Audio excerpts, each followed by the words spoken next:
Very pleased to be joined here at Blog of the Boys by the legendary, the incomparable, the internationally famous Wow. Robert Downey Jr. will not be playing Dr. Doom. It will, in fact, be Skywalker Steele. Sky, thank you so much for taking the time to join Blog of the Boys. What an intro, man. I've been following Blogging the Boys for well over a decade. I was writing on your fan post, back in the day, trying to get my name out there. And so it's kind of cool to come on here and chop it up with you, man.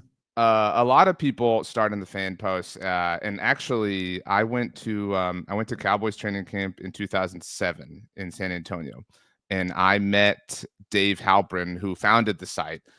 He was with Katie Drummond at the time, KD? and I was entering my senior year of high school, and Dave gave me his business card, and I don't know, almost a decade later, when I started to try to get into all this.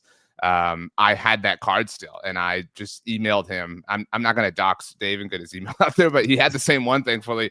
And I got on part-time, and then this role opened up. And so in a similar way, I'm not going to dox you, but we were texting, and your phone number is kind of like out of a fake infomercial, like the beginning of it. I get that a lot. It doesn't seem real. It's like it would be like in a movie. You know what I mean? So yeah, 555-5555 type exactly. of number. I'm not gonna say anything because I don't want you to end up with text messages. But but it's cool that you started off in the fan post, and now look at you, like thriving and soaring all over the place. Yeah, it's definitely kind of surreal to think about that. And sometimes I would try to go back and find those articles. I think you still can. I think they're archived. And I'm just like, wow. I'm sitting here talking about running back by committee, with post DeMarco Murray in the fan post, and just how things just come all the way back around over a decade later, huh? Yeah, that was one of my first like flags that I planted. I was team Darren McFadden over Joseph Randall in 2015. And I don't know who was right or wrong about that. That was a weird year. But that was my take. So I guess you wanted that. Kristen Michael had that cup of tea. So the committee really did work. You know what I mean? We're going to put a link to your YouTube channel in the description down below. But I mean, plug away. Like, I mean, how often, do you sleep ever? Like, do you leave your studio? Like, what's going on here? Well, I used to be 5 days a week when I was with the former company, but I'm back. I'm now back on my own. Skywalker Steele Unleashed is the YouTube channel, and I try to drop at least 2 or 3 pieces of content a week if I can.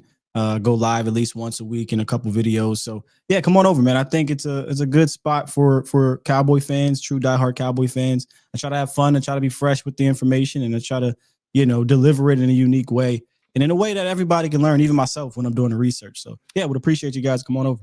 No, everybody will. And I think that's cool. I think back to like the days when I met Dave Halprin, I would have killed for a channel like yours, like when I was in high school. You know what I mean? Like back then, like I would just annoy everybody I went to school with and everybody I knew, and nobody cared. You know what I mean? Like it was like, no, you don't understand. Like this is, this and this and this. And people be like, I really could not care less. And they're all losers. You know what I mean? They're still losers, even still today. So I'm glad that there are places and platforms for this energy to be put in the right people's hands like yours. Man, it's a wide and large community, so it's definitely tough to stand out. But if you can, I don't take it lightly at all. So I try to do as best I can for Cowboys Nation out there. Well, I will say, and this is my last. It's not a piece of fluff, but it is real and sincere.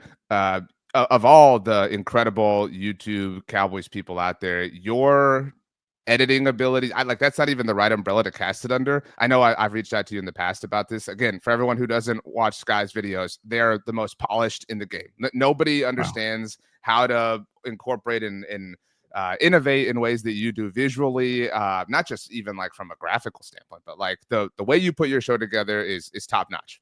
Man, that's heavy, brother. That's heavy. You but it made me cry, man. That made me cry. But no, I tell people this all the time. If you're listening, lead with your passion. I eventually got passionate about the production aspect of what I do, and little did I know it was going to lead me to this. But yeah, man, I love it, and that's probably why you see it kind of out there in my work. But I love what I do, and I try to show it. That's well said. Okay, so let's stop being nice, and maybe you want to be nice. Yeah, I don't know. We might tussle. You never know. Well, I didn't mean you and I not being nice. I meant about the Cowboys. And okay. I did a video earlier this week that was kind of an overall vibe check from my perspective, but I'm curious for yours. Now, it's OTA season, almost time for the team to pack up and take their summer break before camp at the end of next month, excuse me. But that being said, it has been a pretty positive 90 days. You've got a few things, and the Micah deal obviously still out there. And some people are like, oh, I don't care until they win a Super Bowl, 30 years of mediocrity. Like, you get the same stuff overall. Yeah. But generally speaking, I feel like most people are rather pleased. So you can go anywhere you want with this, but overall vibes, are you happy, sad, mad, Micah thing, whatever, blah, blah, floor is yours. I think the excitement level is way higher than it was to end the season, obviously, right now, because you have free agency, you got draft and whatnot. But I think the two biggest impacts to that have been Schottenheimer and the umbrella under Schottenheimer, which is the coaching staff. Like, Shotty brings a totally different energy that it feels like a lot of the nation missed a little bit when he was OC, because they didn't really watch his press conferences. But if you did, you would have been like, hey, this isn't actually new at all. You know, he's always brought this energy. If you've been to camp, you see that he's brought that energy. He just now is the leader of these men. So it's kind of exciting to see that it is you feel and you see the reverb of that throughout the locker room and throughout the team. And now you're starting to see it throughout Cowboys Nation. But adding the coaches that he did was huge. I'd argue, and again, this may not mean anything. Maybe they go out there and they go 3-14. Who knows? But I'd argue going into the season, this is one of the better, well put together coaching staffs that the Cowboys have had in quite some time, right? I mean, you've got offensive line coaches who are very well respected in what they did in college. And Connor Riley, Clayton Adams' resume speaks for itself. If you don't know about it, go check it out.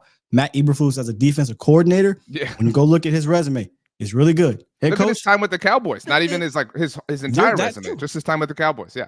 As a linebackers coach. So, and then he has his guys, not really inheriting a whole bunch of other guys. You have Shotty talking about being a more modern offense. So kind of the little detailed things excite me. I don't know if it excites Cowboys Nation, but it excites me. But let's be real. Going out and trading for George Pickens, that really set this thing up for Cowboys Nation to fill those stands in training camp, right? I mean, you won't see any empty seats in training camp this year because of that George Pickens addition.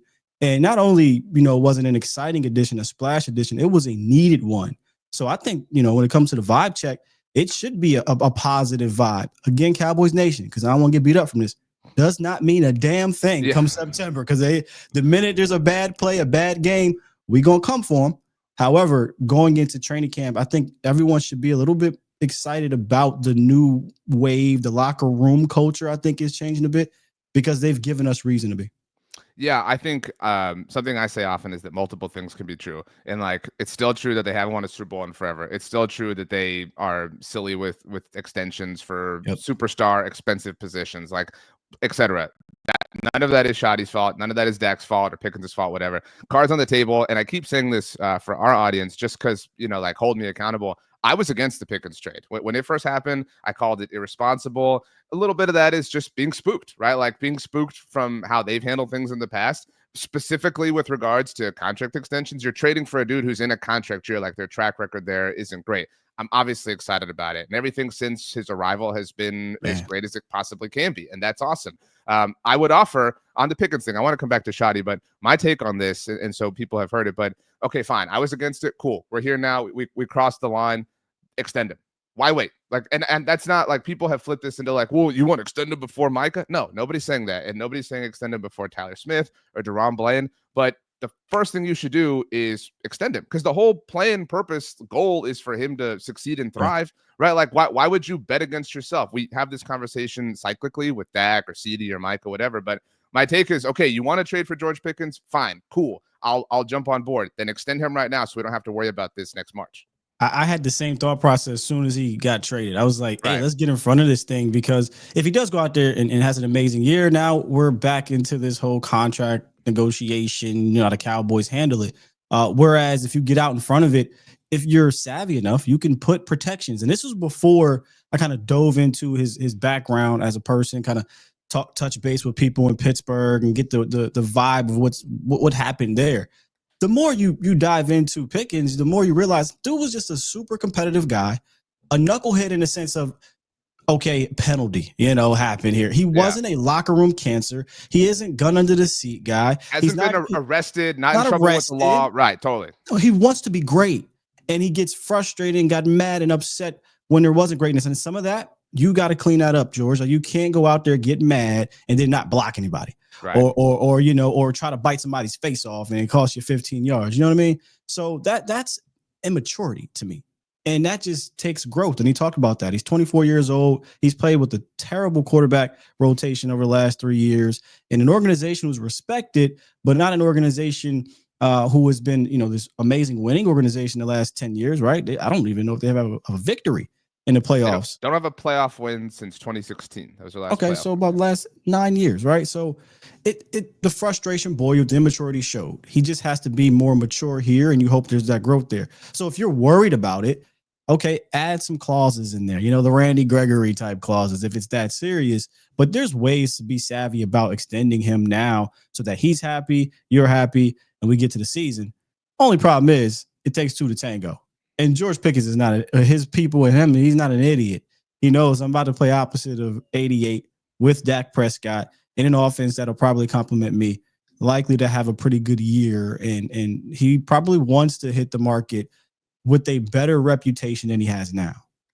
Yeah, and I think it's interesting that you brought up that he played for Pittsburgh, which is a respected organization. The Steelers really are like today, modern times, and talking 2025, the Cowboys without the meme ability. Like there is no objective analysis that happens for the Cowboys from a national perspective because it quickly becomes, the sun through the window, whatever. Like low-hanging fruit memes. Yeah, exactly. And so nobody's willing to kind of give them any, and a lot of this is their fault, to be fair, but any benefit of the doubt, the way they give it to Pittsburgh, right? Like, oh, Mike Tomlin's never had a losing season, but like people never revered, at least when he was the Cowboys coach, Mike McCarthy, the way they do Mike Tomlin. They're the same dude. Sean Payton's the exact same thing, right? Like, we can have those conversations. We're not here to defend Mike McCarthy anymore. That being said, if Pickens' career was identical with the Cowboys and he got traded to Pittsburgh, if the streets were completely reversed, the flip would be, oh my gosh, Dallas is so dumb for moving on from him, blah, blah, blah. And I would have loved it. I wouldn't have hated it at first, etc. But I agree. Give him the extension now. Don't wait, and don't be stuck with Pickens, Tyler Smith, DeRon Bland. Because imagine a world where, and I'm certainly not rooting for this, but CD misses time. And he therefore has more opportunities to put up bigger, gaudier numbers. And Trayvon, whatever, who knows? And DeRon Bland has another big year. So now it's a similar sort of situation to last year where you have a star wide receiver, a star corner. I mean, we don't have to forecast very much to say that would not be fun, that would not be good, and they would drag it out into next summer the way they're doing Micah right now. And I'd imagine the end game when you trade for a George Pickens type is for him not to be here for 6-7 months. Right. When you have Stephen Jones come out and say, hey, man, we view this guy as a one, like that, you don't trade for a one for 1 year. You don't trade a top 100 pick for any position. For 1 year. No. Right. So I think the goal is ultimately to extend him and keep him around. But they do have an ace in their sleeve, and it's the franchise tag. So they could technically tag him next year, and it'll cost them between 25 and 26, only like $28-29 million, right? So they could look at it as, hey, we can get a second year cheap, as opposed to extending him now, whatever. Because the Cowboys think they love that franchise tag. They love to try to, win these type of situations. So I do think there's different thought processes of the Cowboys, and then there's George Pickens. And I hope they come together, because you look around the league, having two guys like that is huge. A lot of teams are moving in that way. And I know the pendulum is swinging a bit in regards to the run game, but that doesn't take away from the fact that having two weapons like that outside helps the run game. And then when teams do decide to load up, it's now George Pickens out there and not Tolbert or Noah Brown or James Washington or whoever, The James Washington signing, people forget he was the first external free agent signing who the Cowboys had a few years ago, which really speaks to how they approach free agency. No disrespect to Jalen Tolbert. I know NFL.com had he's the most underrated player on the Cowboys thing. I felt badly because I wrote about this, and I feel like he's properly rated. I don't. That's not like any shade to Jalen Tolbert, but the Cowboys haven't had multiple receivers with 800 yards since Amari, CD, and Dalton Schultz did it in 2021. Like, think about that. Like, it's been CD and no other production. That being said, I I agree with you on the franchise tag, but then get Deron Bland done right now, so you're not, stuck. Oh yeah, there's other That's guys they can do for sure. right. So yeah, hedge yourself. That's really all that we're saying. You brought up Shotty. Now, I would argue, and I think you would agree. I think most people would agree. The night he was hired was the lowest we've been as a fandom. Like that It night was wild. was dark. I mean, it was similar to like when like a political scandal breaks, like the just insanity that was on the internet. I don't know. I know we've all come around, but I don't know anyone that is honestly saying, yeah, I was super in on this. I was pumped about it, blah, blah, blah, especially on the heels of how they dragged out the McCarthy thing for that first week, costed themselves the opportunity to talk to Ben Johnson or Aaron Yeah. Glenn, whatever. It's strange, the about face that we've all pulled. Maybe we are all just coping. I'm not putting that past us because we've all been beaten to death by this team, but it does feel sincere. I mean, my excitement for him, I believe to be sincere. I believe yours to be sincere. Mm-hmm. How do you think that happened? Like, what was it? Just him talking and us like, like Yeah. humana, and what this dude is saying? So again, we talk about leading with passion, right? He leads with passion, and that is addicting, man. Like you can feel it, you can hear it, the energy. It is no longer just like anything, we're just go Pittsburgh, we're Pittsburgh tough. It's not annoyance with the media and just it's him. You hear the football love, and you know there's energy from a coaching standpoint. We're hearing about that energy, but his pressers, he's absolutely nailing these pressers, and I do think that is what's winning this team over. Which honestly, when you go back and you think about some additions, right? It usually is what a person says that initially wins a fan base over. It happened with Tyler Smith. They oh man, we don't want Tyler. Tyler started talking. Oh, I kind of like how he sounds, and we'll see what's up. Hey, this George Pickens character is crazy. Well, actually, no, George Pickens is chill as hell. He seems pretty cool, and then his talent. Man, who the hell is Marty Schottenheimer? No, it's actually Brian Schottenheimer. And then you listen to him talk, you're like, oh man, he got some energy to him, got some pop to him, and he knows what the hell he's talking about. So I do think he's winning the fan base over, at the podium with practices, and that's all fine and dandy. Obviously, we have to get to the season and see what happens, but I think it's just that simple, man. They got a chance to know the coach that they didn't really care to get to know prior to that because they had no reason to. This week, we're talking on Thursday, June the 5th. He was asked by Todd Archer. I know you saw this. If his visor was a nod to Steve Spurrier, and such a weird question. But kudos to Todd for asking it. He was like, actually, yeah. And for those who don't know, Shotty transferred to Florida when he was in college and was a part of the '96 team that won the national championship. Danny Werfel kind of did all the work, won the Heisman, no big deal. Shotty's just holding the clipboard, whatever. But as he was telling the story, he said it. He like flexed. He was like 96 national champs, go Gators. Like I kind of like that. Like it was kind of like he's. I mean this in the most complimentary way possible. He seems like a football fan who's just a head coach of a team who's been around the game for obviously his father. You know what I mean? Like, and I did not dislike McCarthy as much as the general consensus did. And I felt he was charming at times. This is a little bit different. There is something to him being an NFL legacy, but he doesn't even lean on that. Like we never hear anything about his father, which is a respect to him standing on his own business. He's had a very unique path to getting here, including being a part of, this incredible collegiate football team as a player that, it's just, he's one of these people who it feels like he knows a little bit of something about everything. Like you could drop him into a conversation about Wicked or about, this concept or about, fine dining or whatever. And he would be able to, exactly. He, I don't know if you saw a couple years ago, they talked about his tattoo that he got, you know what I'm saying? He was mentioning that. And I think that's what is going to be different between him and the McCarthy regime is these players are going to be able to relate to him a little bit more because he has that Pete Carroll in him. Right. That's a great way to put it. And he brings up Pete a lot. And I think we may have to credit Pete a little bit for this type of energy. He brought that story up of how he's seeing a 70-year-old man out there with more energy than everybody on the team. And he's 40 something. He's like, damn, I gotta get myself together. Right. So, if he's more Pete Carroll, the leader, I think that will resonate more with this era of football player. And McCarthy, not saying everything he did here was bad. He had 12-5 3 years in a row. There was some success here, and he obviously knows how to run a program. I said that many a time. He knows how to run a program, but on Sundays and in the playoffs and in these big games, I think he's been outmatched and overmatched because the game has changed a bit. And here's the difference between the two. And I don't mean to go on a tangent about this. Go. McCarthy has ran one offense for what, 30 years, dating all the way back to the 49ers and the Saints when he was offensive coordinator. He has a specific offense, one style he has run. Schotty has been an offensive coordinator at multiple different spots, running a specific type of offense for a different type of head coach. He's been a pass game coordinator. He's been a guy who's in the building and watching nothing but offenses to report back to the defensive coordinator, right? About some of the things that are working around the league. He's a bit of a chameleon. If you talked about his journey, it's very interesting when you go look. He's been a tight ends coach, a receivers coach, an offensive play caller, OC in name.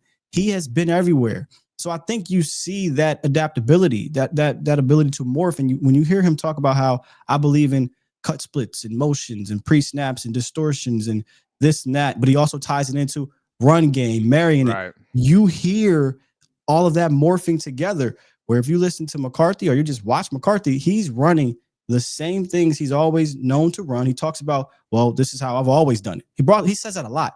I've always believed in XYZ and I've done it this way. Where you'll hear Schotty talk about, well, yeah, we did things like this 10 years ago, but we have to do it. He's an adaptable guy. And I do think that will help the Cowboys offense at the very least moving forward. Yeah, the Pete Carroll thing is a great, obviously, comp. Just even if he had never worked for him, that's the kind of energy he carries. It is interesting, again, that he's mentioned Pete Carroll and Steve Spurrier more than his own father. And this whole thing is cyclical in that his father gave McCarthy his first shot in the NFL. So the principles that McCarthy was married to amazingly stemmed partly from, Schotty's father, which is just the funniest thing about. Yeah, it's hilarious because I think Schotty got the job because of the relationship he had with his father, right? But he didn't really do anything from an offensive play caller standpoint. Right. He would give some opinions, and we heard the famous line, I've seen Schotty bite his tongue. And I truly do believe some of the creativity you saw was Schotty's input, but not enough of it because it's McCarthy's ship, right? The irony, you hired him because of your relationship with your dad, but you could argue Schotty got this job because of him being around and knowing what you did wrong and being able to say, hey, Jerry, I can do it this way. Yeah. And then you add on top of his energy and his familiarity with the building. Yeah, he came out of nowhere. He was a dark horse, but here he is. I think that Mike was the right guy at the right time to come in, especially on the heels of Garrett. Like the dude swinging the big stick. Like, I've won the Super Bowl in this building. Like, they kind of needed that check. You know what I mean? And it feels like they've sort of evolved and the nucleus of the team has kind of grown, and maybe those lessons kind of fell on deaf ears near the very end. Just this was a great coach for them as freshmen, so to speak, and now they're seniors, and so they're kind of like, dude, I can. That's an interesting perspective. I never really thought about it like that. And so Schotty, in that sense, is a little bit from a personality standpoint closer to Garrett, not quite all the way back, but a little bit less like Pittsburgh, like he talked about, like rough and tough, and kind of knows what it's like to bear the burden of NFL legacy. Obviously, his entire life is trying to live up to the success that his father had, and he joins this team that is in the shadow. We're talking in a week where they're coming off of the Cowboys Legends thing, and Mike did a great job of never bending to that pressure, but it's always existed. And I think that Brian is doing a great job of saying, like, yeah, like, this pressure exists. We want it to. It sucks, and sometimes it leads to people saying some stupid stuff. But if the pressure weren't here, then we wouldn't be doing our job. You know what I mean? He's moving like, I have nothing to lose. Like, I'm not supposed to be here. Like, y'all didn't want me here. I'm not supposed to be here. We're gonna do this my way, but we're gonna do it in a way where we're more modernized. And if it works, obviously awesome. If not, I'm supposed to be here anyway. Yeah, like, what's the worst that happens? The Cowboys lose and everyone makes fun of us. Like, oh no, how will we ever deal with this? Like, so I agree with that. I have one weird question before we get to the two that I sent you. Yep. And who leads this team in rushing? Like, you talked about his thoughts on cut splits and things like that. And we've talked, obviously, we're all anxious to see how this run game is going to work, and Clayton Adams, et cetera, et cetera. But right now, June the 5th, you got to put your mortgage down on it. Who leads the team in rushing? If I had to guess, I would say Javonte Williams, but I feel like I'm with you. This is like every other day is somebody different. Like, one day I feel like, well, you know what? Jaden Blue is a low volume, high production type of guy. He doesn't need a whole lot of carries. He can just hit a bunch of home runs, and you never know. He might end up with 600-700 yards, right? Then, you hear about Miles Sanders. I'm more or less see it when they put the pads on type thing, and he's been a guy who's led his team in rushing a few times, right? So it feels like it's different day. You might feel differently, but you know, put the gun to my head. Hey, who's going to lead the team in rushing? I think right now, I still believe Javonte Williams is the guy they trust the most to be out there first down, second down, if need be third down, because he can block, he can catch the ball at the backfield, and he's kind of that thunder to some of the lightning that these guys have. So I would say Jay Will. Yeah, I'm with you. I think it's obviously very difficult to find some material from Shotty as a play caller. We all understand his unique path, like you mentioned, but I think that's his LaDainian Tomlinson, which is a very stupid thing to say. And you know, and there's some mixture of he's got to find his Sean Green in the mix in the process of getting here. Like I think he wants multiple. You mentioned 600-700 yards. I think he wants like 3 dudes to have 600 yards. Like that's kind of how you envision it, especially in a 17 game season. Like they talk about that all the time. So it is interesting. That's kind of the question I can't land on an answer with, but I'm with you. I'd go Javonte. And it may not be on the roster. I don't know if I buy that. Like, who would that dude even be? You know, like Nick Chubb? Like, is that They have made some trades. They have done some things. I was like, okay, 4 trades in one offseason is very rare. So which one was your favorite outside of Pickens? Oh, I'm about to say, Pickens. Joe Milton. Love the Joe Milton trade. He's cool and he's fun. That's incredible jump up backflip thing he did this week was insane. I've really sort of started to feel like the Kyle Elam trade could pay off the most dividends, especially given the question around Trayvon, whether he's going to start the season on PUP. Like that might be the fruit that yields the most juice just this season. You know, Elam will have more of an impact. You hope. Milton for me is more of a future outlook. I don't want to see Milton take a snap this year at all. Well, remember that you put this out into the universe. You know what I mean? Like that was you. You said it was your favorite trade out. Like you're manifesting a Joe Milton, George Pickens led offense. That's what you said. No, and that's hey, Milton. I like when I say oh gosh, no, it's not you. That means that we have another injury at QB1 and we're dealing with this situation. So I do think though, it's unfortunate to say, but you on some level have to kind of assume that Dak will miss some time. Like at this point, like we can debate whether he's injury prone, like blah blah, but like the data is what it is, or the evidence is what it is. So if you assume he misses a game or two, I mean, I've bagged on Cooper Rush more than anybody, but I like the wild card. I like the option. I like the investment at the very least. I like that you said, okay, let's just do this instead of all due respect saying Will Greer's good. Where Dak likes him. They're bros. You know what I mean? I like that you said, let's do something about it. And I don't mean to go too far again. If he does have to play a significant amount of snaps, there will be more of an RPO look with Joe Milton than there was with the Trey Lance, because that's what Clayton Adams did or helped run in Arizona when Kyler Murray was out there. Where I think if McCarthy was still here, they would not adapt. They wouldn't switch. They continue to run the same thing with Trey Lance, and that didn't play in his favor. Although Lance had other things he had to deal with. But so Sky said on June the 5th that this is a different Florida team. That Dak is Chris Leak and that Joe Milton is Tim Tebow. Those were your words. Leak. Woo, what a name drop right there. I'm Tim Tebow. Whatever. Then who's Cam Newton? Well, he's not like we're talking the natty season. You know what I mean? Like, okay. So like this, whatever. But I'm like full disclosure. I'm in the middle. I'm finally watching the Swamp miniseries on Netflix. So that's why the name was top of mind for me. But and the Florida shoddy thing. But okay. So I sent Sky these 2 questions ahead of time. Again, with his super infomercial phone number. But what prediction are you the most confident? This could be anything, and it could be positive, it could be negative. But like you got to bet your mortgage on this, so it wouldn't necessarily be Javonte Williams. But you will swear that this will happen, and it could even be like that the Thanksgiving Day game will be the highest rated one of the regular season. It just has to be even tangentially related to the Cowboys. The Cowboys passing game will be electric.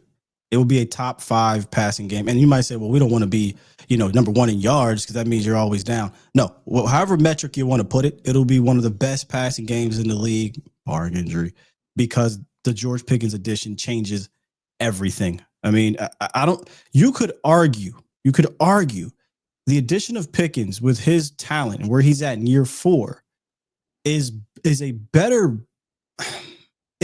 situation than when you got Amari here. You didn't have that real number 2. Mm-hmm. Then you got CeeDee Lamb, who was a rookie. He was a kid. You're getting and you had COVID and everything, and it was complicated. Yeah, right. Yeah, you're getting prime CeeDee Lamb, you're getting just about damn near prime George Pickens. You're not getting a baby George Pickens, right? Oh, by the way, Tolbert slides at 3. Tolbert at 3 is a totally different story than Yeah, totally Tolbert at agree. Yeah. 2, right? Then Jake Ferguson, back healthy, attacking the middle of the field. That middle of the field is going to be open. Teams are going to have to play 2 guys on that roof. Jadon Blue, I think, is another guy who is, could be an impact player in this passing game.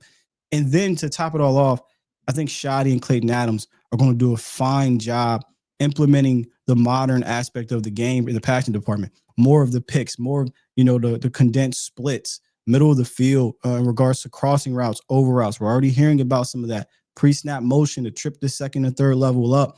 I think this passing game is going to be electric. And I know we need the run game.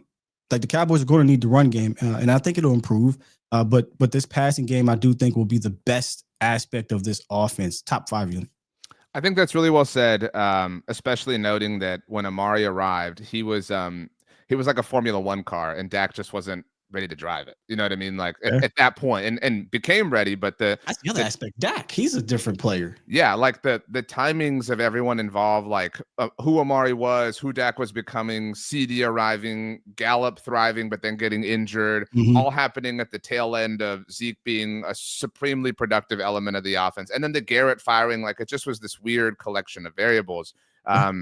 There are the Romo stands out there that won't like this, but it does feel like you're giving 2014 Romo like a prime weapon in Pickens. You know what I mean? Like it's, this is prime Dak from a mental standpoint. Obviously, we acknowledge that, maybe not the most durable Dak that's ever existed, but prime Dak from a mental capacity, from a control over the team capacity. Like, Dak is the dude, et cetera, the leader. Prime CD Lamb, ascending offensive line, so not quite the 2014 comp, but I agree with that. And my guarantee is similar to that. It is insane to me that people are like, oh, the over-under is 7.5 wins for them. I don't know. Like, what are you talking about? Like, and Sky and I aren't homers in any sense, but like, if this is not a team that wins fewer than 7 games, not a quarterback, and even Tony Romo before him, they just don't do that. They're competitive to the very end. So, like, if you told me the over-under was like 9.5, now we're having a conversation. That's different. It's very different thing. But 7.5, like, that is the easiest over in the world for me. It's like, I feel very, very, very confident that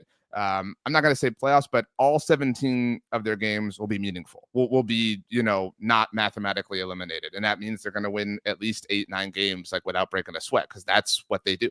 I mean, they won 7 games with Cooper Rush playing half the season last year, the defense being atrocious for majority of the year, not having a real run game till they played bad run chaos and toxicity and Jerry fighting with the fan. Like, yeah, like the head coach and the defensive coordinator not really jiving. Just a mess. It was a mess last year. They won 7 games. You mean to tell me, with the addition of Pickens, Dak Prescott back, a new and better improved offensive philosophy, they're not going to win 8 at least?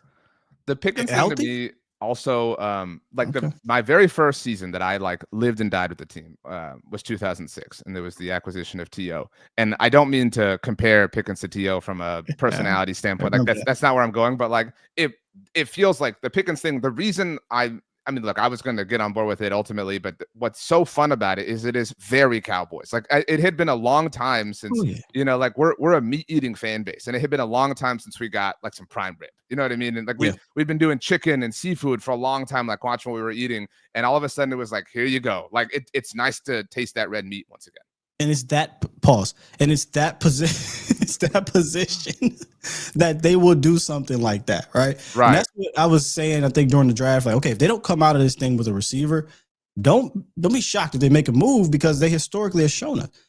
Joey Galloway, Terrell Owens, trade up to get Dez Bryant. Hell, Terry Glenn, if you want to throw him in that mix when they brought in Bill Parcells. Mari Cooper, and now you get George Pickens. So that they have even a history. CD, even choosing to take him over Caleb on Chason was let's take and CD like Dez, CD from nearby Oklahoma State, whatever. Let's get the dude, whatever, blah blah. Yeah, if they live up to the trope of who they are, like the sexy low hanging fruit, it is at wide receiver. Totally. Yeah, they're very easy to predict because it's the same people running the organization. So you shouldn't, most teams you won't say, oh man, they're going to do this because they've done it 15 years ago. Right. Because there's not many general managers sticking around 15 for 20 years, right? There's only a handful of those. And those guys have done what? Probably won multiple Super Bowls over the last 15, 20 years. So thanks for the reminder, Sky. I really appreciate sorry. it. My bad. On the subject of predictions, then the second question, this was the one I was most excited about, was what prediction do you hope to be wrong on? It can't be that Dak will miss time because we kind of effectively predicted that, not hoping for or manifesting I it. ain't predicting it, but Oh, be prepared. but it can't be that. And again, the idea here for the audience would be like, I hate that I think this. I hate that I think this is going to happen because it runs counter to the team having success. Well, I hope to be wrong about the nose tackle position, RJ. Like that position right now to me is the massive blinking red light on this team. It's been one of the, stopping the run has been one of the Cowboys' biggest Achilles heels in the playoffs. And I get it's not because of just one position. Having a scheme that aids in that. Hopefully, Matt Eberflus can help with that. Everywhere he's been, for the most part, he's had pretty good run defenses. But defensively, the front, the trenches, it matters. And yes, awesome. Micah, right? Osa, I think, is a fantastic 3-tech. He is undersized, though. So when it comes to run game, he can be pushed around. They brought in Solomon Thomas, another undersized 3-tech, can be pushed around. You do have some left defensive ends who are bigger bodies, but you drafted a smaller guy who is probably going to play out there with Micah and those guys. So again, a smaller dude can get pushed around the run game. Your nose tackles, and look, let's just be real. Your defensive tackles in general are going to have to set the damn tone. Mm-hmm. I think week 1, RJ, Yeah. like you're going up against arguably the best offensive line in football and arguably the best run game in football. You're going to need them to show up. So I hope to be wrong about what this room looks like right now. And that's with me liking Jay Toia. But I understand 7th round pick. Yeah, it could have been a higher pick. Either way, he's a rookie. You really don't want to put too much on his plate. Mozzie Smith.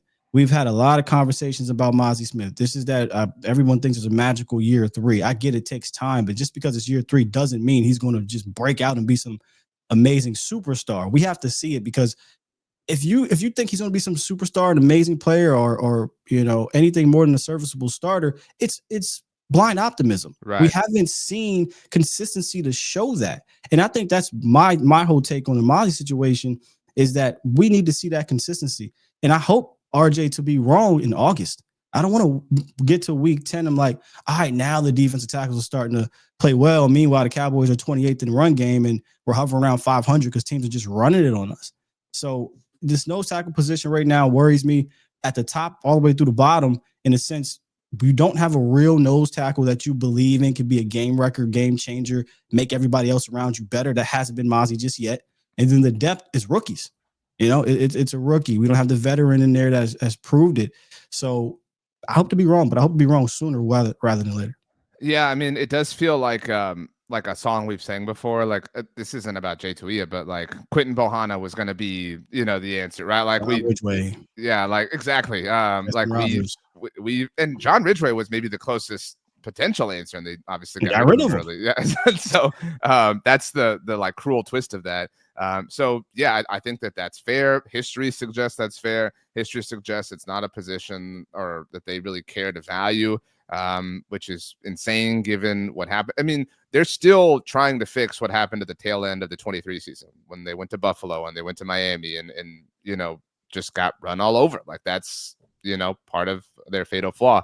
2 predictions that I won't give as my answer that we kind of did where the Javonte Williams leads the team in rushing. Again, I don't mean that disrespectfully to him, but if he does lead the team in rushing, it just feels like there won't be a lot there. You know what I mean? Like, and so you hope for more, but maybe we're wrong. Maybe this is the year of a renaissance for him. Marlon Mack type of year. If you go back and look at what Clay Adams was in that running room, Mack had this. I think he had a 1,100-yard year, top 10. I think he finished. If that happens, then yeah, that means he's productive. He averaged almost 5 yards a carry. Awesome. But if it's Javonte Williams leads a team with 685 rushing yards and 3 touchdowns, boy, we in trouble probably, unless everybody else has that. I agree. Another answer that I'm not going to give. You talked about like hoping to be wrong in August. I hope that we don't get to that point without the Micah deal done. Like I don't mean to go off on a tangent, but like when do you think right now? When do you think that happens? Like if you have to predict right now when the Micah deal happens, do you think it happens during camp, during Oxnard, after Oxnard? Like let's get specific here. I think it happens during camp. My only worry is that Micah is, and this is the thing, Micah is way more vocal and animated about this than any of these other dudes. CD, just stay away. Yeah, he just Yeah. goes stay away. Trayvon Diggs, he was quiet, showed up, didn't say too much, but then got his extension. Although the contract extension was happening. Terrence Steele didn't say nothing. It wasn't gonna be no type of issues there. But Micah different. The media is going to ask him every time on purpose because Micah is more animated. He's more vocal. He doesn't have much of a filter in that sense. There's no media training with Micah. You're going to get what you get with Micah. So they're going to keep asking him every day, every day, every day. And I just hope it gets done, by then. I hope I'm wrong. I hope it gets done before. But something tells me they don't mind letting this thing drag out.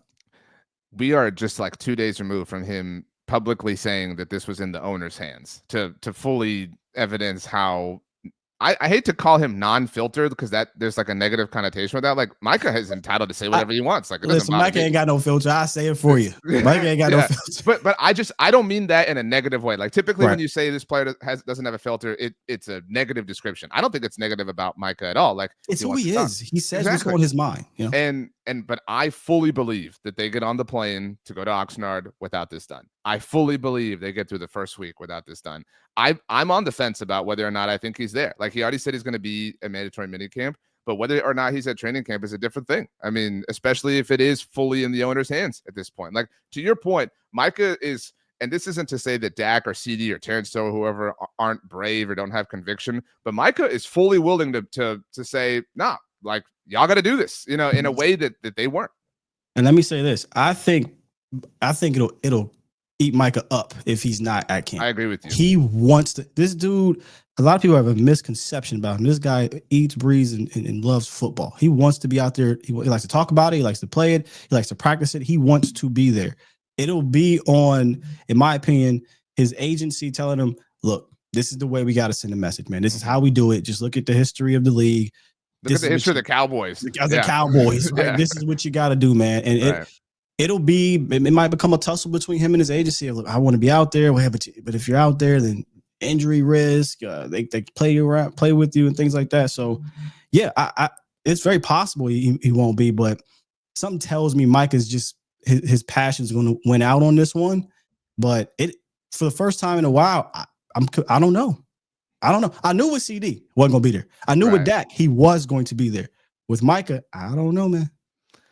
I mean, they talk so much about like we want to see him be a leader. The dude didn't make your life difficult once last year when he had all the leverage in the world to be able to do so. And so I'm with you. It's a true question. But so that's not my prediction. My prediction that I hope to be wrong on is Trayvon. And just that I don't it's difficult to feel, and this isn't about personality or anything, just like health. I mean, it's difficult to feel like they can rely on him. And I think they obviously feel that way, given that they traded for Elam, that they drafted Savon Ravel. I mean, if I set the over-under at 12 and a half games played for him this year, like I think that's a question. Like I think you're wrestling with that in your mind. And that could be, I know a nose tackle is very fair concern, but like that could be the in 2020 when we never really got to see the CD Gallup Amari trio. They only played together like 4 times, whatever, that whole year. And we've never really gotten Trayvon and Deron Bland. I feel like they might be chasing that just from, and then we get the story when he's in free agency next year. Like he was never 100%. They were pressuring, but like, think about, we got that weird story this week from Todd Archer about how they could implement the de-escalator clause in his contract if he isn't present for, what is it, like 84.378% of work. I mean, like how many people does that story leak out about? Like it doesn't feel the best. Attention. Yeah, that's actually a good one. I didn't think about that because I think rightfully so. A lot of people are down on his health. Back-to-back knee injuries, and this one was seen really serious. Not that ACL isn't serious, but it was a bone graft or something like that. I mean, that's pretty damn serious. And I think there's a misconception that he wasn't a good player after his contract. I think he still was when Trayvon, you want Trayvon out there. So I don't understand that part. But it still is knee surgery. It still is another injury back-to-back years. There's concern of when he'll get back to being a good player and if he'll, remain healthy anymore. And I think you could say they took Savon Ravel because of BPA. But I also think there's a look, we kind of have some type of insurance. If you go look at our roster, who is the guy that can take over for Diggs if we have to move on from him? You could say Deron Bland, but you need at least three corners. And Bland would have been only one. So I think taking Savon Ravel, there was a little bit of Diggs in mind too.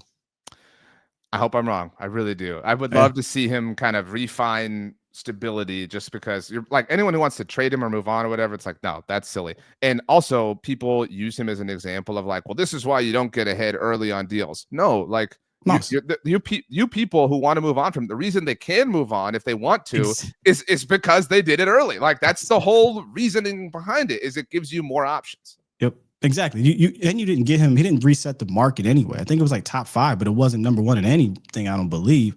And you know what? 2-3 years now, other contracts have went way beyond Diggs. So, like you said, when you move on, it's not as big of a hit. So it's the exact opposite of that thought process.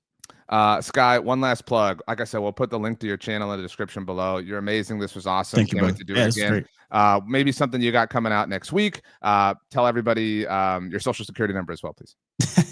Well, I just dropped actually the Sky and 2 Eyes show with me and Aisha Morrison this morning. So head on over to Skywalker Steele Unleashed and check that out if you will. And next week I will be back. We'll be back talking about what we see at minicamp. And yeah, like I said, if you head on over there, like whatever you like over there, subscribe, hit the notification bell. I do go live throughout the weeks.